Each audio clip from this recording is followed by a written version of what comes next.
Halo, cek. Masih Iya Bu, ya? dengar Bu. Oh, masih ada ya. Ya, ini sudah bertambah jadi 21. Saya coba presensikan dulu.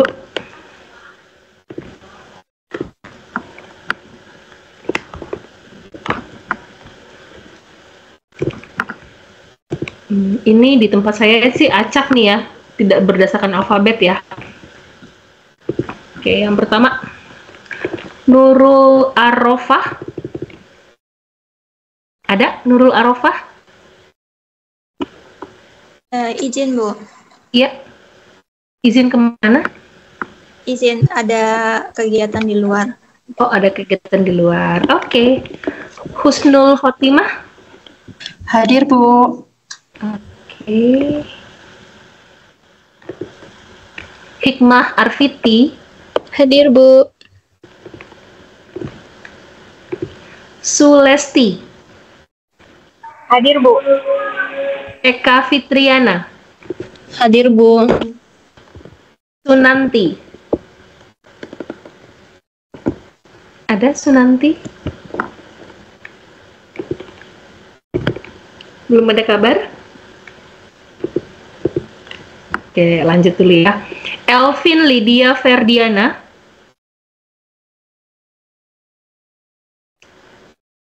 Ada juga. Indi Astriani. Oke, belum ada. Terlihat. Oke, jadi ini pengantar akuntansi manajemen. Nah, tujuan dari adanya mata kuliah ini gitu ya, sekilas bahwa mata kuliah akuntansi manajemen ini membahas mengenai konsep-konsep akuntansi manajemen dan memberikan gambaran tentang bagaimana peran dan pekerjaan seorang akuntan manajemen dalam sebuah perusahaan yang mana berkaitan dengan fungsi perencanaan, pengendalian, pengambilan keputusan, dan lainnya. Konsep-konsep tersebut diantaranya adalah pengantar akuntansi manajemen, lalu di situ ada konsep perilaku biaya, lalu ada juga akuntansi berbasis aktivitas. Ini kayaknya mungkin di AKBI sempat disinggung, yang namanya Activity Based Costing System. Lalu ada analisis biaya, volume, dan laba, atau Cost Volume Profit, gitu ya, CVP. Kemudian ada penganggaran atau budgeting, lalu ada anggaran fleksibel atau flexible budget, ada biaya standar, ada analisis biaya diferensial, ada biaya kualitas, serta ada evaluasi kinerja. Nah, ini jadi sebenarnya kalau kita lihat di sini tuh ilmu-ilmunya AKBI tuh ada tuh. Seperti kayak activity based costing pernah dapat nggak di AKBI? ABC system.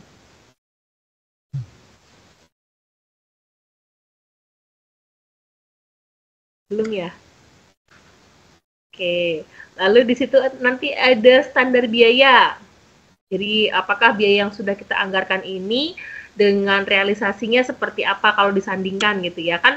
Yang bagus itu saya menganggarkannya sekian gitu kan ya.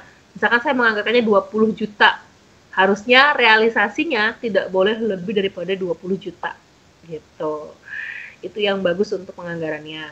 Tapi kalau ada selisih bagaimana? Nah, ketika ada selisih kita lihat ini, selisihnya kenapa? Apakah selisih dari sisi biaya yang lebih murah atau biayanya malah lebih tinggi gitu kan? Selisih tersebut kita sebut yang namanya variance. Nanti kita akan belajar apa itu variance. Nah, ini pengantarnya gitu ya. Jadi di sini memahami akuntansi manajemen akan lebih baik jika dimulai dengan memahami sejarah awal lahirnya akuntansi manajemen atau akuntansi secara umum. Jika mengacu ke arti kata accounting atau to account yang secara harfiah berarti menghitung, maka akuntansi sebenarnya sudah ada semenjak manusia bisa menghitung. Dan di sini dikatakan masyarakat primitif telah menghitung berapa mereka memiliki kapak batu, berapa mereka memiliki kulit binatang, dan atau benda-benda lainnya. Karena di saat itu mereka sudah bisa melakukan pertukaran kulit binatang dengan benda-benda lain, alias yang kita sebut sebagai barter. Itu adalah contoh bahwa akuntansi dari zaman dulu itu sudah ada. Nah, ini adalah sejarah singkat akuntansi manajemen, bahwa revolusi industri di Eropa pada abad ke-28 yang berlanjut sampai dengan abad 19, 18 sampai dengan 19 telah mendorong kemajuan ekonomi bisnis dan industri. Adapun faktor-faktor yang mempengaruhi perkembangan tersebut antara lain seperti penemuan teknologi di Eropa dalam abad 18 sampai dengan 19. Nah, di abad ini terjadilah integrasi perusahaan baik secara vertikal maupun horizontal. Misalkan pada industri tekstil, kereta api, dan industri baja. Perusahaan-perusahaan dagang seperti Sears, Roebuck, dan juga Woolworth dalam perusahaan-perusahaan yang berintegrasi tersebut, masalah yang dihadapi oleh manajemen menjadi semakin kompleks. Proses perencanaan, pengendalian, pengambilan keputusan, dan penilaian kinerja menjadi sangat sulit dilakukan. Sehingga sejak saat itu Akmen mulai dikembangkan. Nah, ini perusahaan ini mulai mengembangkan ukuran baru seperti ukuran biayanya, lalu ukuran profit, kemudian perputaran persediaan, sampai dengan mengalokasikan biaya overhead yang didasarkan atas jam tenaga kerja. Gitu. Nah, ini kira-kira arah perkembangan akuntansi manajemen, gitu ya. Yang pertama itu teknik yang masih ada dan masih terus berkembang saat ini adalah ERP, Enterprise Resource Planning. Lalu ada EDI, Electronic Data Interchange. Ada Supply Chain Management. Ada TOC atau Theory of Constraint. Ada juga sistem namanya Just in Time. Ada yang namanya Computer Integrated Manufacturing. Ada juga Customer Orientation. Ada Target Costing. Ada Activity Based Management, ada Total Quality Management, ada Lean Manufacturing, ada Six Sigma, ada Balance Scorecard, dan ada metodologi campuran. Gitu ya. Nah, ini adalah sistem informasi akuntansi manajemen terkait dengan struktur organisasi etik, gitu ya. Jadi di sini sistem informasi akuntansi manajemen itu punya 3 tujuan utama, yaitu menyediakan informasi untuk menghitung biaya produk dan jasa, dan biaya dari objek lainnya yang menjadi perhatian manajemen. Kemudian menyajikan informasi untuk pelaksanaan proses manajemen, serta menyediakan informasi untuk evaluasi dan pengukuran kinerja, serta untuk pengambilan keputusan.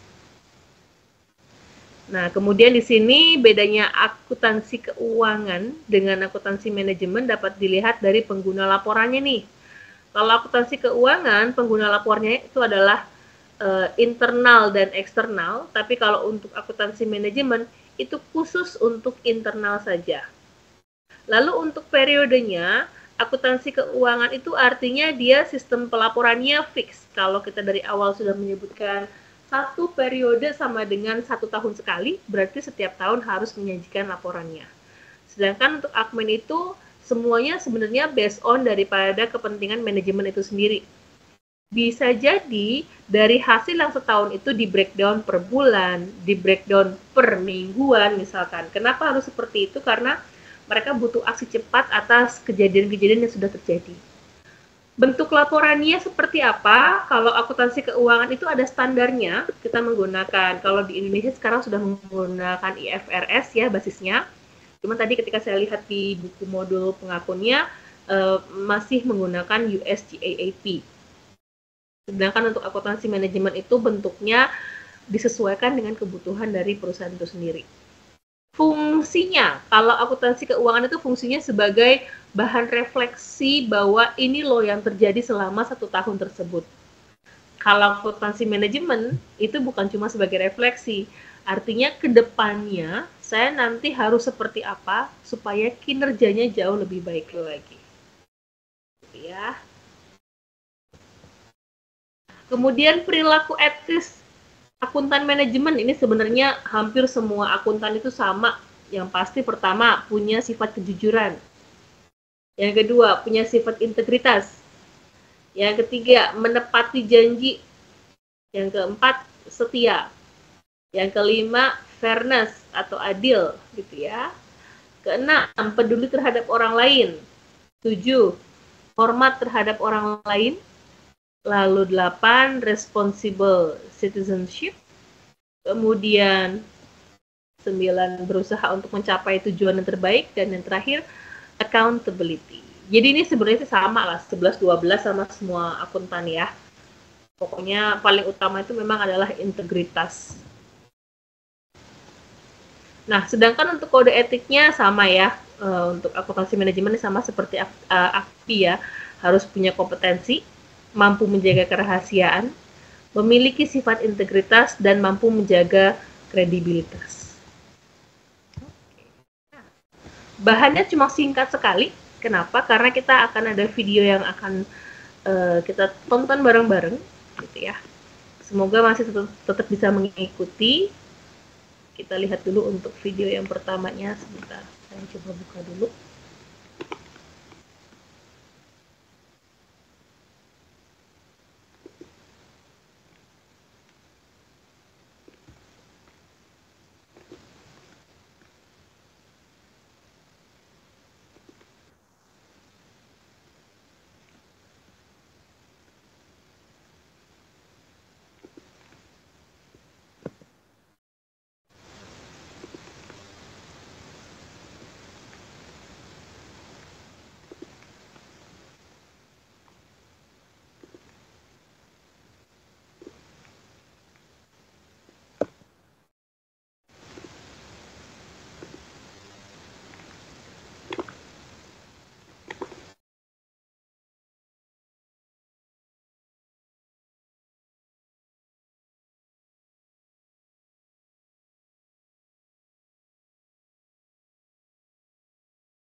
Konsep dasar akuntansi manajemen.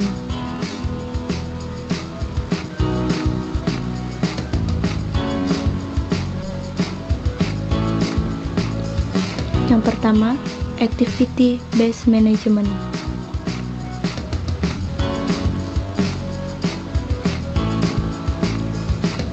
Menurut Hansen dan Mowen, activity-based management adalah suatu pendekatan di seluruh sistem dan terintegrasi yang memfokuskan perhatian manajemen pada berbagai aktivitas dengan tujuan meningkatkan nilai untuk pelanggan dan laba sebagai hasilnya. Tujuan 1. Meningkatkan nilai produk atau jasa yang diterima oleh pelanggan. Kedua, mencapai laba dengan menyediakan nilai tambah bagi konsumennya.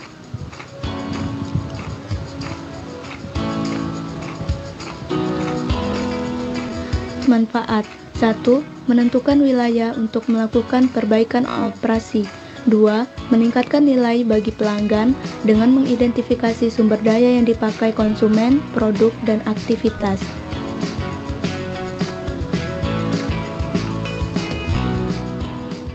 Ada dua dimensi.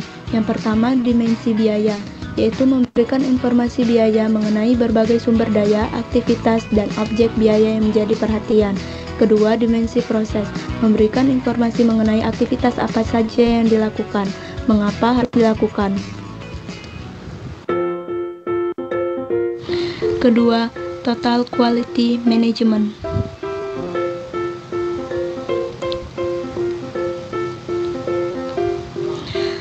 Total Quality Management merupakan peningkatan secara terus-menerus yang dilakukan oleh setiap orang dalam organisasi untuk memahami, memenuhi, bahkan melebihi harapan pelanggan.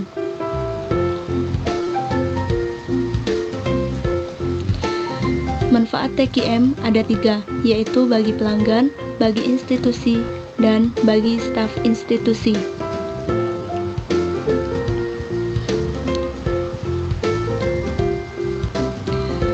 Prinsip dasar TQM. yaitu kepuasan pelanggan, respek terhadap setiap orang, manajemen berdasarkan fakta, dan perbaikan secara berkesinambungan.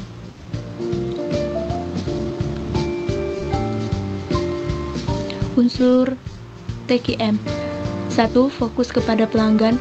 2. Keterlibatan penuh pegawai. 3. Kerjasama tim. 4. Sistem terintegritas. Dan 5. Pendidikan dan pelatihan.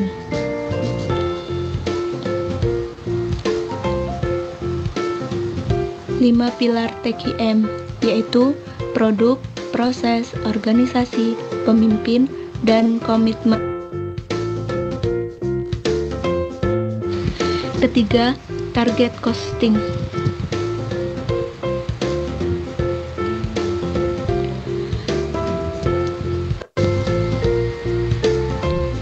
Target costing adalah metode perencanaan laba dan manajemen biaya yang difokuskan pada produk dengan mempertimbangkan proses manufaktur, sehingga metode ini dapat digunakan oleh perancang sebelum produk dan proses desain dilakukan untuk mencapai tujuan perbaikan usaha pada pengurangan biaya operasional produk di masa depan.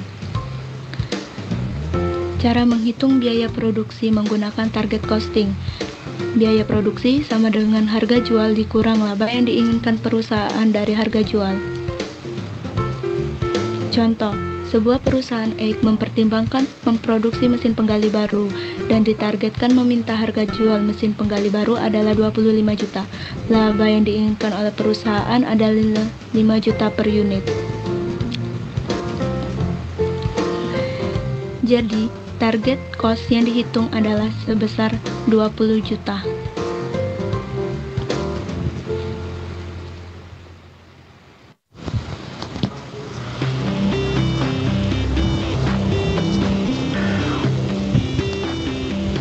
Keempat, theory of constraint.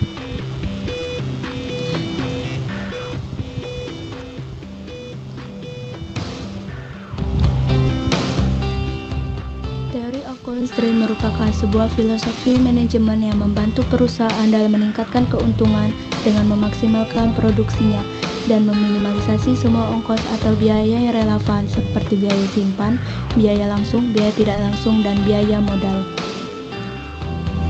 Jenis kendala dibagi menjadi dua, berdasarkan asalnya yaitu kendala internal dan eksternal, berdasarkan sifatnya yaitu kendala mengikat dan tidak mengikat. Langkah-langkah proses penerapan dalam TOC. 1. Mengidentifikasi kendala perusahaan. Kedua, mengeksploitasi kendala yang mengikat. Ketiga, subordinasi sumber lainnya. Keempat, mengulangi proses secara keseluruhan.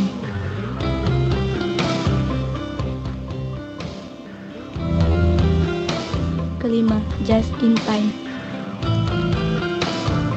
Just in time adalah sistem produksi atau sistem manajemen fabrikasi modern yang dikembangkan oleh perusahaan-perusahaan Jepang yang pada prinsipnya hanya memproduksi jenis-jenis barang yang diminta sejumlah yang diperlukan dan pada saat dibutuhkan. Manfaat JIT: 1. Mengurangi ruangan atau gudang untuk menyimpan barang.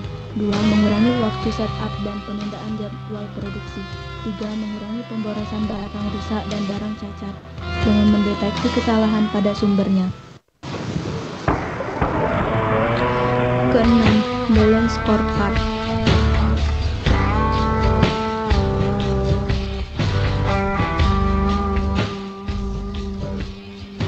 Balance scorecard adalah sebuah perencanaan strategis dan sistem manajemen yang digunakan secara ekstensif dalam bisnis dan industri, pemerintah, dan organisasi nirlaba di seluruh dunia, yang digunakan untuk menyelaraskan visi dan strategis organisasi, meningkatkan komunikasi internal dan eksternal, dan memantau kinerja organisasi terhadap organisasi tujuan.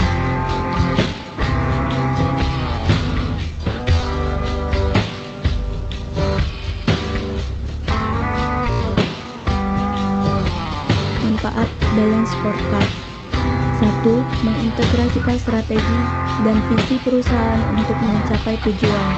Kedua, memungkinkan manajer untuk melihat bisnis dalam perspektif keuangan dan non-keuangan. Ketiga, memungkinkan manajer menilai apa yang telah mereka investasikan dalam pengembangan sumber daya manusia, sistem, dan prosedur demi perbaikan kinerja perusahaan di masa mendatang.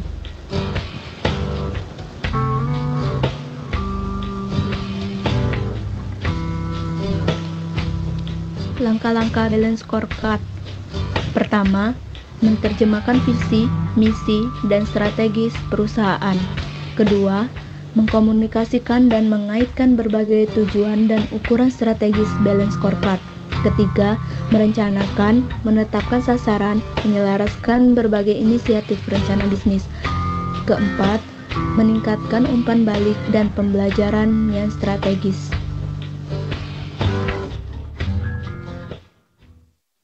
Perspektif balance scorecard.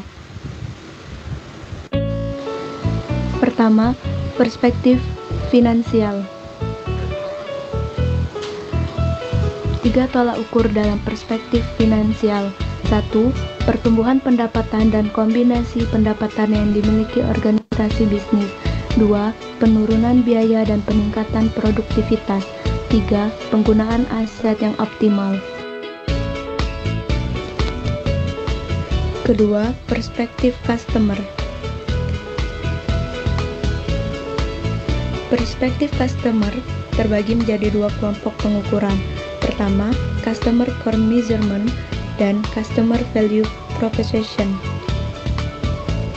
Customer core measurement, pada kelompok pengukuran ini terdapat 5 komponen ukuran, yaitu market share, customer retention, customer acquisition, customer satisfaction, dan customer profitability.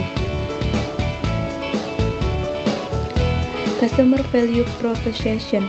Kelompok ini merupakan faktor pendorong dari peningkatan kepuasan pelanggan dan loyalitas terhadap sebuah jasa atau produk sebuah perusahaan.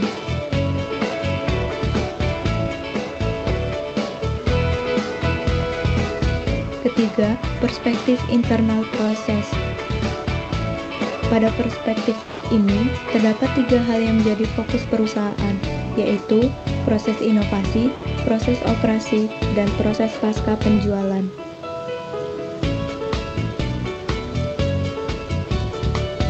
Keempat, perspektif learning and growth. Pengukuran perspektif ini bertujuan untuk mendorong seluruh perspektif agar mencapai target.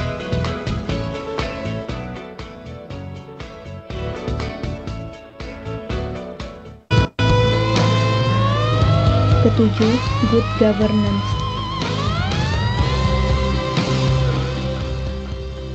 Good governance adalah suatu penyelenggaraan manajemen pembangunan yang solid dan bertanggung jawab yang sejalan dengan prinsip demokrasi dan pasar yang efisien, penghindaran salah alokasi dana investasi, dan pencegahan korupsi baik secara politik maupun administratif. Prinsip-prinsip good governance: akuntabilitas, keterbukaan, partisipasi, penegak hukum, daya tanggap, orientasi konsensus atau kesepakatan, kesetaraan keadilan, efektivitas dan efisiensi, dan visi strategis. Indikator tercapainya good governance yaitu pemerintah, sektor swasta atau dunia usaha, dan masyarakat madani.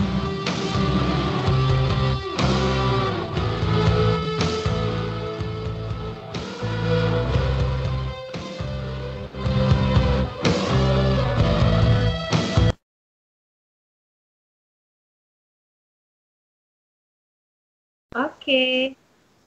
Ya, gimana tadi hasil videonya?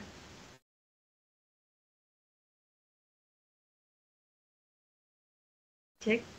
Gimana dengan hasil videonya tadi?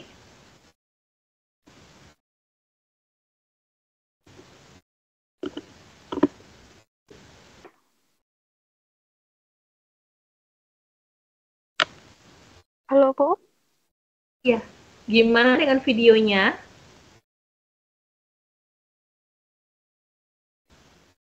Suara saya terdengar nggak? Dengar, Bu. Suaranya jelas. Terdengar. Ya, gimana tadi videonya? Apa yang didapat dari video tadi? Hah? menerangkan tentang konsep dasar akuntansi manajemen. Dia neranginnya lebih rinci, lebih simpel, sederhana gitu. Oke, lebih simpel ya. Ini berarti Iya. kalau sambil nyambi kerjaan, kalau saya langsung kasih kayak latihan di kelas ini bisa nggak nih? Kira-kira? Kalau ada yang ini standby biasanya bisa jawabnya, Bu. Tapi kadang kan Oh, disambi sama kerja juga, jadi ini sah ya? gantian. Iya, Bu. Paling ya Oh, yang gantian. iya, yang standby yang Oke, bisa jawab kayak gitu. siap-siap, nggak apa-apa. Ini kita masih ada banyak ini nih, tontonan video lagi ya terkait dengan materi ini. Ada 5 totalnya di sini. Kita tadi baru jalan 2 ya, baru 2. Oke, bentar. Kita lihat video yang ketiga.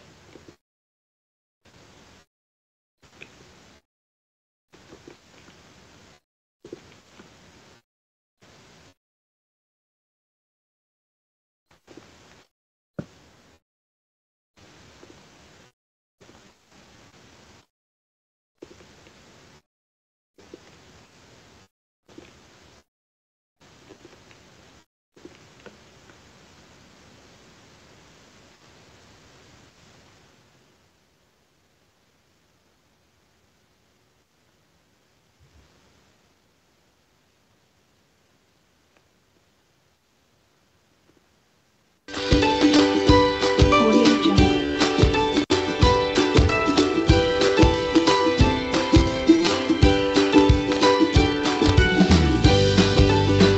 Audio Jungle.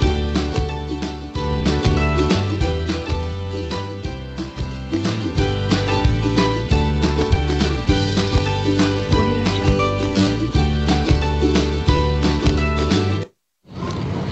Hai, kali ini kita akan membahas karakteristik akuntansi manajemen yang terdiri dari 4 subbab.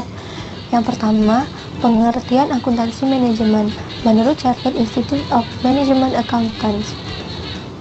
Menurut Chartered Institute of Management Accountants, akuntansi manajemen adalah proses identifikasi, pengukuran, akumulasi, analisis, penyusunan, interpretasi, dan komunikasi informasi yang digunakan oleh manajemen untuk merencanakan, mengevaluasi, dan pengendalian dalam suatu entitas, dan untuk memastikan sesuai dan akuntabilitas penggunaan sumber daya tersebut.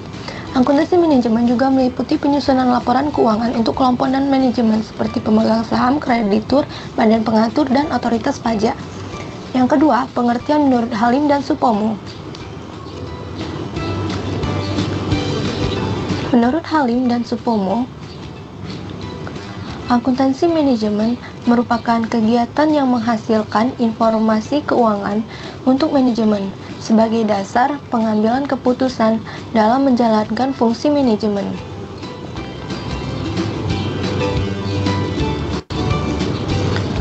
Pengertian yang ketiga yaitu menurut Hartanto. Menurut Hartanto, akuntansi manajemen adalah suatu sistem informasi berdasarkan mana pihak manajemen membuat keputusan-keputusan. Jadi, dapat kita simpulkan, akuntansi manajemen adalah bagian dari akuntansi yang berhubungan dengan identifikasi, pengukuran, dan komunikasi informasi akuntansi kepada internal manajemen yang tujuan guna merencanakan proses informasi, pengendalian, dan pengambilan keputusan. Kemudian, ruang lingkup akuntansi manajemen. Di dalam praktik sehari-hari, maka ruang lingkup akuntansi ini akan dilaksanakan secara terkoordinir oleh berbagai subdisiplin akuntansi yang mempunyai berbagai spesifikasi pekerjaan.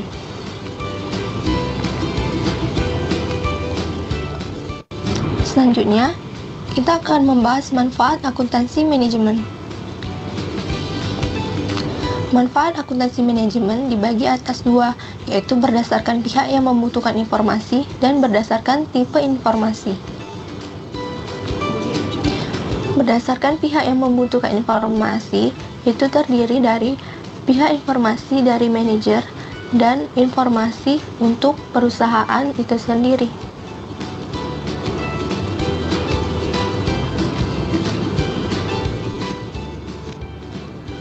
Bagi manajer, manfaat dari akuntansi ini terdiri atas 4.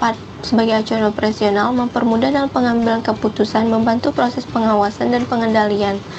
Sedangkan untuk perusahaan itu terdiri dari 5. Menyediakan informasi keuangan, menyediakan alat analisa, menyediakan informasi, memudahkan dalam koordinasi aktivitas-aktivitas, serta menyediakan teknik dan sarana.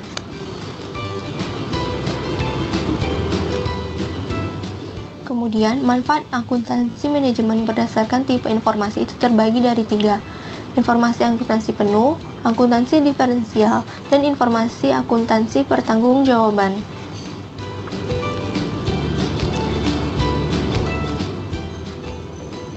Berikutnya, kita akan melihat informasi akuntansi penuh. Terdiri dari masa lalu, laporan informasi keuangan, analisis kemampuan menghasilkan laba, serta laporan biaya. Sedangkan manfaat masa yang akan datang, yaitu penyusunan program, penentuan harga jual, serta penentuan harga transfer. Berikutnya, informasi akuntansi diferensial. Hanya terdiri masa yang akan datang. Untuk pengambilan keputusan, pemilihan alternatif baik jangka pendek maupun jangka panjang. Informasi akuntansi pertanggungjawaban terdiri dari masa lalu, yaitu untuk penilaian kinerja manajer, pemotivasian manajer. Masa yang akan datang berguna untuk penyusunan anggaran.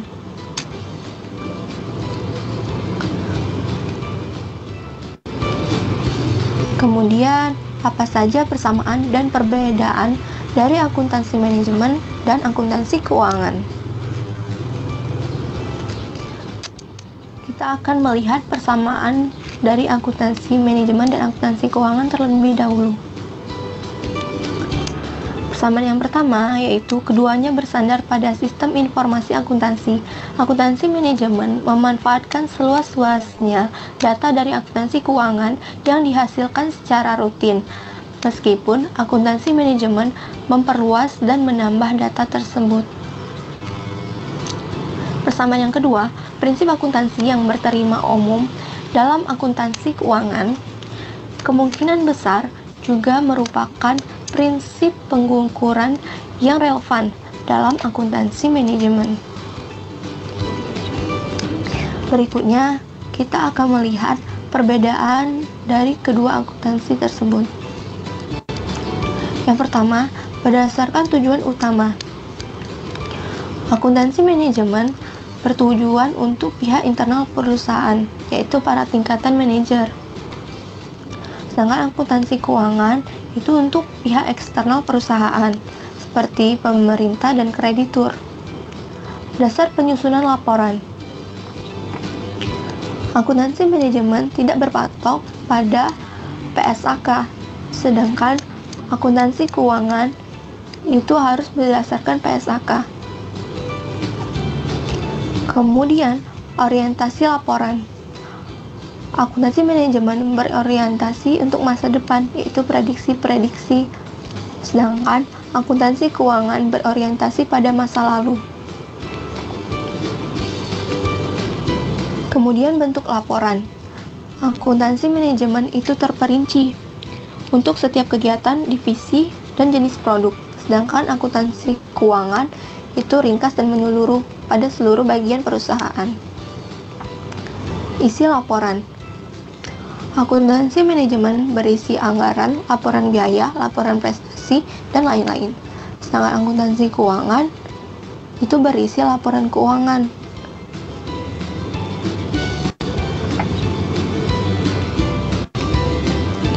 Kemudian tingkat presisi. Akuntansi manajemen tingkat presisi dan akurasinya rendah karena masih merupakan prediksi. Sedangkan akuntansi keuangan presisi dan akurasinya tinggi karena telah terjadi.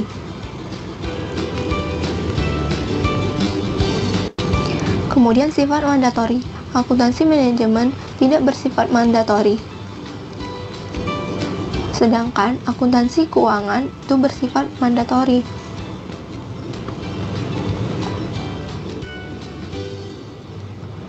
Tingkat kesulitan. Berdasarkan tingkat kesulitan, akuntansi manajemen itu cenderung lebih sulit. Sedangkan akuntansi keuangan cenderung lebih mudah karena sudah berdasarkan PSAK. Jarak waktu pelaporan. Jarak waktu pelaporan akuntansi manajemen itu lebih fleksibel, dapat disusun dalam jarak waktu lebih pendek atau lebih panjang. Sedangkan akuntansi keuangan kurang fleksibel, tahunan atau tengah tahunan.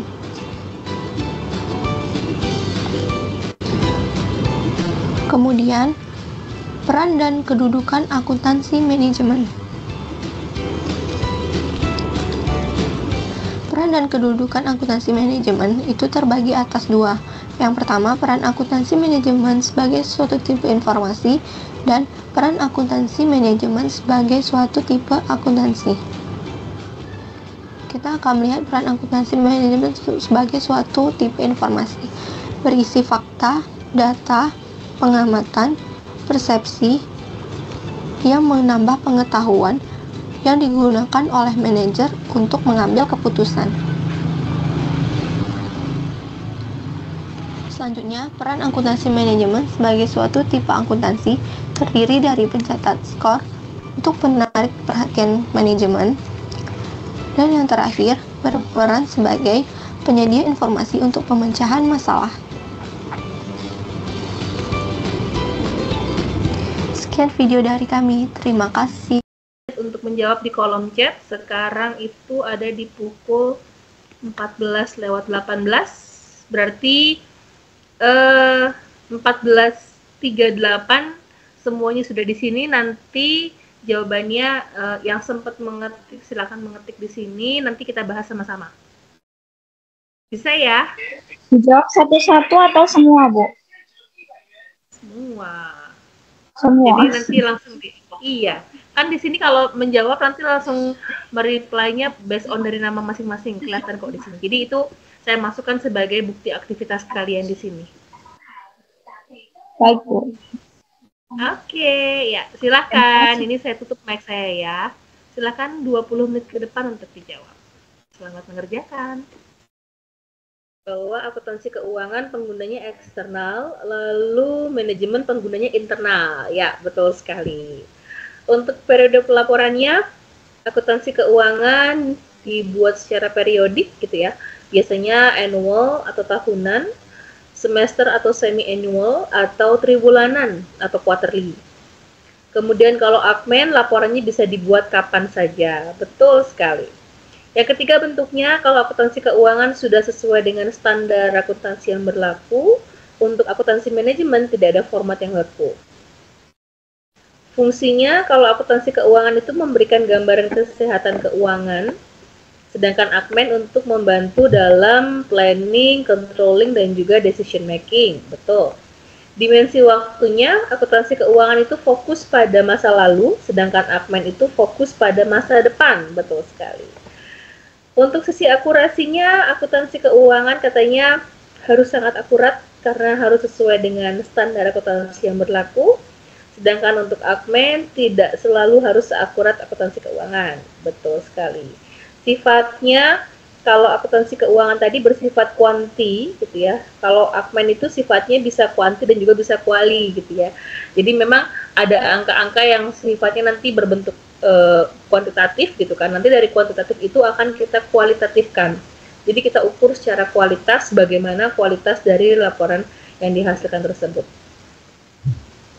Berikutnya, ruang lingkup laporan keuangan. Kalau akuntansi keuangan itu menyeluruh, sedangkan akuntansi manajemen sifatnya lebih spesifik. Betul sekali. Jawaban yang kedua ada dari UUD. UUD, sebentar, saya tandai dulu ya. UUD. Oke, dari UUD ini menjawab penggunanya eksternal untuk akuntansi keuangan, betul. Manajemen itu adalah internal, betul sekali. Periode pelaporannya ini sama ya, penyajian secara periodik kalau di akuntansi keuangan. Kalau di manajemen disusunnya itu tadi berdasarkan kebutuhan. Lalu dari sisi bentuk laporan, kalau akuntansi keuangan pakai standar IFRS atau GAAP, tapi kalau akuntansi manajemen di sini nggak ada format bakunya. Fungsinya kalau di AKU itu menyajikan informasi historis, tapi kalau di Akmen menyajikan pengambilan keputusan untuk manajemen. Dimensi waktunya, akuntansi keuangan sifatnya dari hasil historik atau yang telah lalu, sedangkan untuk manajemen menggunakan masa lalu untuk sifat planning ke depannya. Betul sekali. Akurasinya kalau akuntansi keuangan cukup tinggi, tapi kalau di Akmen tidak terlalu menekankan terhadap akurasinya. Untuk sifatnya, kalau di AKU itu sifat kuantitatif dan historis, serta dapat diverifikasi, namun kalau di Akmen itu bisa keduanya. Ruang lingkupnya berarti di sini secara umum bersifat agregat untuk akuntansi keuangan, sedangkan untuk Akmen itu hanya mencakup bagian-bagian tertentu yang lebih spesifik. Oke. Berikutnya ada jawaban dari Haji Asep Dian. Oke. Kita cek di sini. Akmen, pengguna manajer internal. Periode ditentukan oleh manajemen internal. Isinya sangat dipengaruhi oleh kebutuhan organisasi, fungsinya menyediakan data informasi bagi manajer. Dimensinya menggunakan data masa lalu, masa kini, dan juga masa yang akan datang. Betul. Dari Desi, apakah tetap sama jawabannya? Kita cek ya. Saya tandakan dulu di sini untuk Desi. Oke, Desi juga sama nih. Kemudian Husnul Khotimah. Kita cek dulu Husnul. Saya tandai dulu di presensinya. Bentuknya seperti ini sama, fungsinya oke, fungsi sama. Sifatnya juga lingkup. Ya, oke, sama. Nanik, ini bahasanya mirip-mirip ya, tapi intinya sama kok, tenang aja.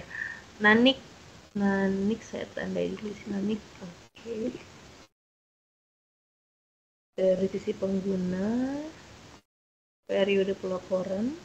Oke. Dari sisi isi laporan sudah sesuai.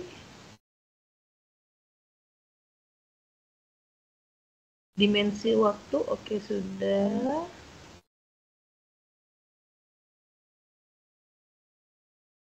Akurasi sudah. Oke.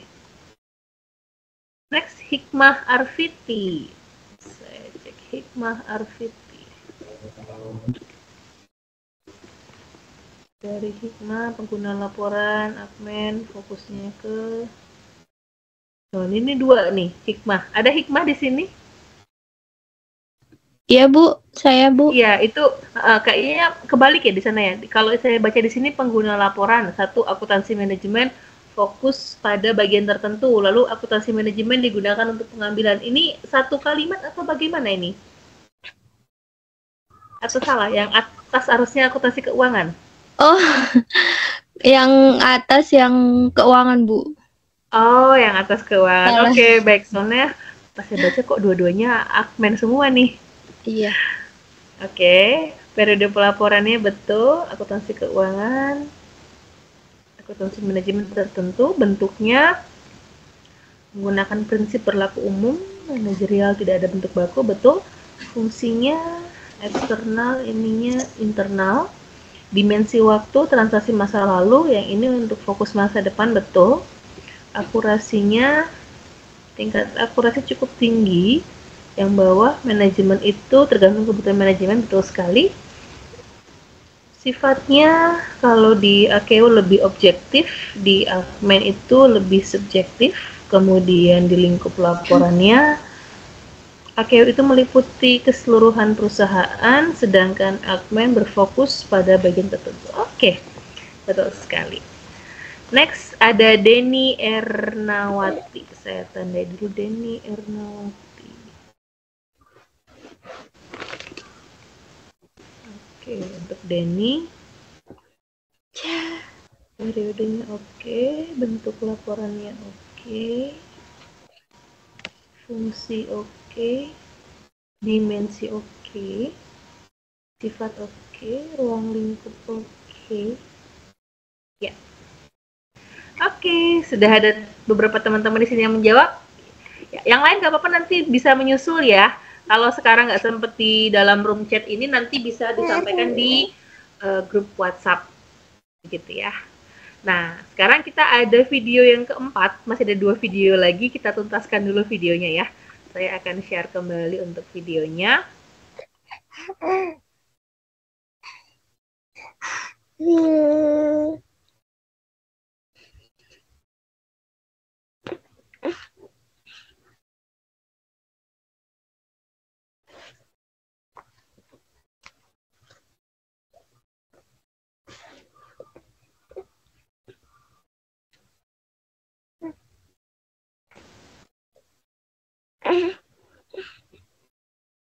Ini bukan video, ternyata dia slide player. Nanti saya share saja kalau untuk slide playernya. Video terakhir.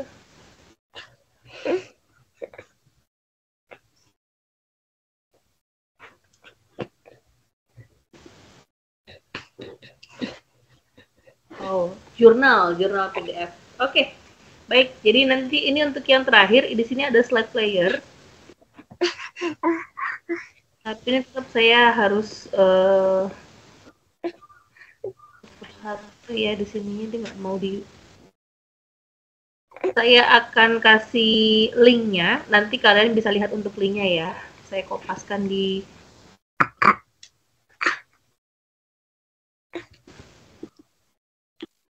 saya taruh di kolom chat.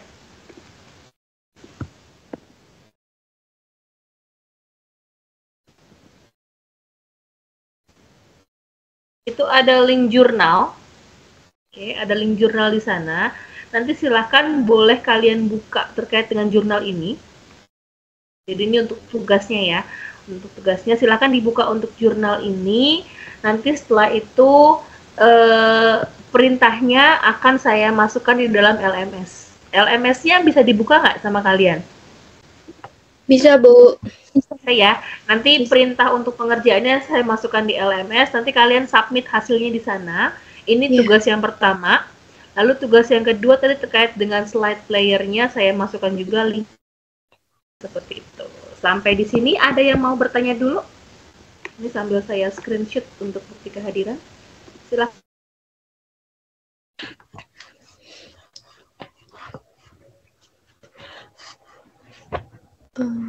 Bu, ini mau bertanya, Bu.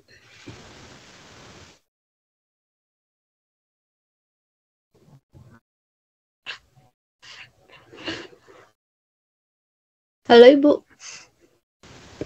Silakan, boleh. Ya, boleh. Ini boleh, tadi silakan. ini Bu mau bertanya yang tugas 1 ini berarti udah ada besok apa gimana, Bu? Maksudnya udah dari besok nih pengumpulannya. Udah bisa dikerjakan besok apa gimana, Bu? Oh, bisa dikerjakan. Nanti biasanya kalau sama dosen-dosen sebelumnya bagaimana? Apakah dikerjakan dulu di kertas lalu masuk ke LMS di foto atau langsung Biasanya di Word gitu. Maksudnya enggak loh, di Bu. Word Maksudnya ya? kan biasanya tugas 1, tugas 2, tugas 3 itu kan setiap minggu ke 2. Ini Bu, diskusi apa tugas Diskusi atau PMK sama tugas, Bu? Cek, mohon izin suaranya putus-putus. Diskusi atau tugas, Ibu? Bedanya apa ya diskusi dengan tugas? Atau tugas wajib? Biasanya kan setiap ini kan ada 3 tugas wajib itu, Bu. Nah, ini termasuk 3 salah satu dari tugas wajib atau bukan? Oh, bukan. Ini hanya untuk diskusi. Jadi sebenarnya kan kita kasih materi nih. Ini untuk ngecek aja sih sebenarnya selama tadi pengerjaan materi itu ada trouble apa enggak gitu. Oh iya. Oke, Bu. Berarti ini nanti di-uploadnya di diskusi 1 itu ya, Bu ya? Uploadnya di diskusi. Ini nanti uploadnya di diskusi 1, Bu. Iya, Untuk betul. Nanti saya Yang akan juga, buatkan di LMS-nya. Oke. Nanti dari situ nanti kita akan sering intensnya di dalam WhatsApp grup. Jadi nanti saya akan kasih info ke kalian kira-kira dimasukkannya di bagian mana untuk tugas tadi. Ini kan tugasnya hanya untuk diskusi kan? Iya. Iya. Ya, betul. Kayak tadi kan sebenarnya di kolom chat itu bisa tuh untuk diskusi, cuman ternyata kan belum semuanya bisa aktif ya. Iya. Iya, Bu. Macet-macet. Iya, macet-macet. Sinyalnya kayak enggak ini deh. Nah, nanti yang belum gitu kan, silakan nanti bisa berpartisipasi aktif di diskusi untuk 2 pertanyaan yang tadi. Yang jurnal sama yang slide player. Kira-kira Ya, Bu. seperti itu, ada yang mau tanyakan lagi? Paham, Bu. Belum Oke. ada yang ditanyakan lagi. Silakan yang lain boleh.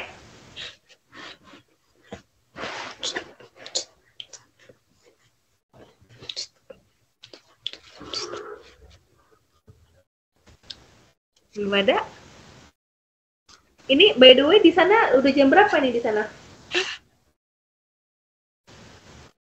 Hampir Kalau jam di 4, Bu, Jepang, Taiwan.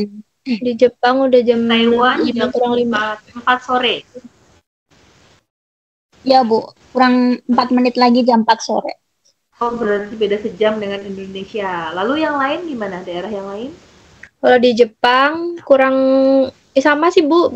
Jam 5 kurang 4 menit. Beda 2 menit, 2 jam sama Beda 2 Indonesia. jam. Oke, selain Taiwan dan Jepang ada dari mana lagi tadi? Hongkong, Bu. Mas Asep Hongkong. di Terus Arab. Arab. Ada yang Arab? Iya. Mas Pak Haji Asep tuh Oh, Pak Haji Asep. Haji.